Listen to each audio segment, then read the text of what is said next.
It fits in the cargo pocket like that. The bullet that tore through this notebook. The last entry is where I was going. Also ripped through the right leg of Master Sergeant Michael Trost. And we opened it up, and I went, oh my gosh, that was a round that went through there. And it is my first time I've been wounded, so... In how many years of service? 30. This East Tennessee soldier and veteran of tours in both Iraq and Afghanistan met us in a small room on the grounds of Walter Reed National Military Medical Center outside Washington, D.C. Today I'm good. It's a good day. He is recovering from a surprise attack, shot from behind back in February by a rogue Afghan officer on a truck-mounted machine gun. The shooter was a man Trost says he helped train. What they said to me, my guy said to me, is that, yeah, the guy was upset because of the Quran burnings. Days earlier, U.S. troops had incinerated some of the Muslim holy books, sparking a surge in violence and worldwide media coverage. But it happened far away from Master Sergeant Trost and his mission. We were with a USAID representative, and they wanted to check out the schools. That's when shots rang out, and the first one hit my hand. And my hand just blew up, basically, in front of my face.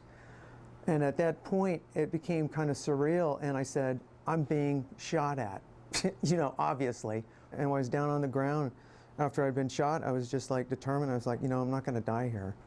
I'm just not going to do it. His determination to survive lying on the dirt in Afghanistan hardened back in the States during Trost's first few weeks of recovery. That's what I attribute my recovery to, too, is just the amount of care and then just doing what the doctors tell you to do, basically. Shot a total of 6 times. The bullets pierced his body but missed major arteries and bones. But early on, one doctor warned Trost he wouldn't walk again. Nearing age 50, prognosis for his body healing fast from a half-dozen bullet wounds wasn't good. I said to myself, you know what? I'm not going to listen to this guy.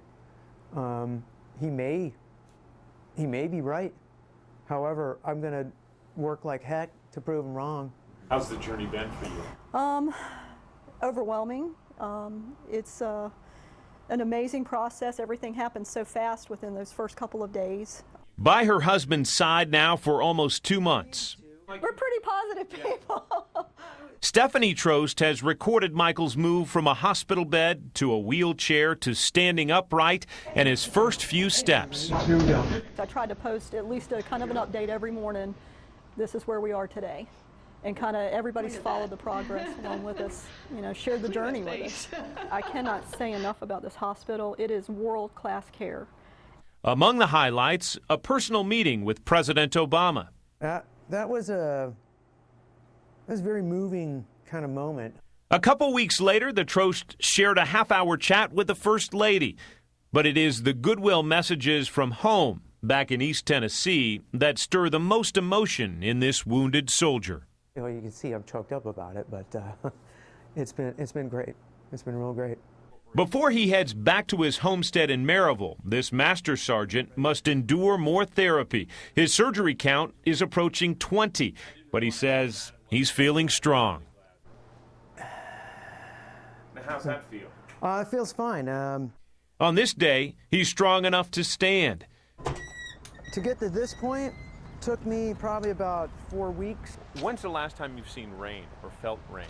And strong enough to walk outside, feeling raindrops on his face for the first time in months. I would rather be out here feeling this rain on my face than to be stuck somewhere in a hospital room in a bed. I'm like hell-bent for leather to get home.